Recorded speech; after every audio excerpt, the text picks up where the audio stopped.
ይሄው ልብ በሉ። መዳን በሌላ በማንም የለም ይላል ሐዋርያት 4:12 ላይ መዳን በሌላ በማንም የለም እንድንበት ዘንድ የሚገባ ለሰዎች የተሰጠ ስም ከሰማይ በታች ሌላ ማንም የለም። ሰይጣን ያድናል? መናፍስት ያድናሉ? ጠንቋይ ያድናል? የሚያድነው ማን ነው?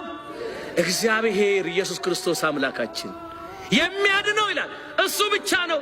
እንድንበት ዘንድ አባይ፣ ጠንቋይ፣ ሟርተኛ፣ አስማተኛ፣ መተተኛ፣ በድግምት የሚጠነቅል፣ ሞራ ገላጭ፣ ሙታን ሳቢ፣ መናፍስት ጠሪ፣ የስልብና መንፈስ ሰዎችን ሊያድናቸው አይችልም። ሊያድናቸው የሚችለው ለሰው ልጆች የተሰጠ የጌታችንና የመድኃኒታችን የአምላካችን የኢየሱስ ክርስቶስ ስም ከስም ሁሉ በላይ የሆነ ስም ነው።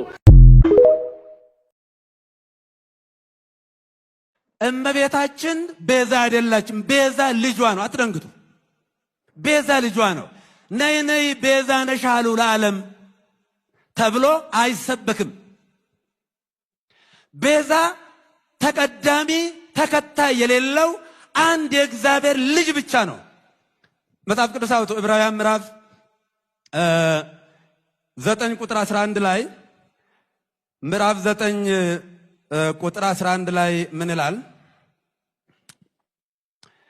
ነገር ግን ክርስቶስ መጣ ዘንድ ላለው መልካም ነገር ሊቀ ካህናት ሆኖ በምትበልጠውና በምትሻለው በእጆችም ባልተሰራች ማለት ለዚህ ፍጥረት ባልሆነች ድንኳን ፈጽሞ ወደ ቅድስ በገዛ የዘላለም ቤዛነትን አግኝቶ በገዛ ደሙ ገባ እንጂ በፍየሎችና በኮርማዎች አይደለም።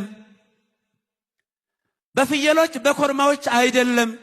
ሚካኤል ቤዛ መሆን አይችልም። ገብርኤል ቤዛ አልሆነም። አብርሃም ቤዛ አልሆነም። የትኛውን ፍጡር ቤዛ አልሆነም። ለዘላለሙ ልጇ ነው ቤዛ። የእመቤታችን የቅድስት ድንግል ማርያም ልጇ የዓለም ቤዛ፣ የዓለም መድኃኒት፣ ለዓለም የተከፈለ ዕዳ በቀራንዮ ላይ የሞትና የኃጢአት መድኃኒት ሆኖ ለኛ የተሰጠ